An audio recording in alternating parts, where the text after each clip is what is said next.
how to make friends, users I follow, and followers can invite me to private servers on Roblox mobile. Hello guys, in today's video I'm gonna show you how to make your friends and users you follow can and your followers can invite you to private servers on Roblox mobile. First thing, go to Roblox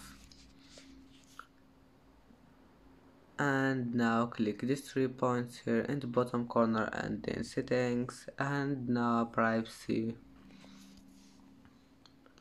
and here just go down and you will find it here. Click on it, this one, click on it and then click here friends, users I follow and followers, and that's it for today's video. If you like this video, please don't forget like and don't forget subscribe, and see you in the next video.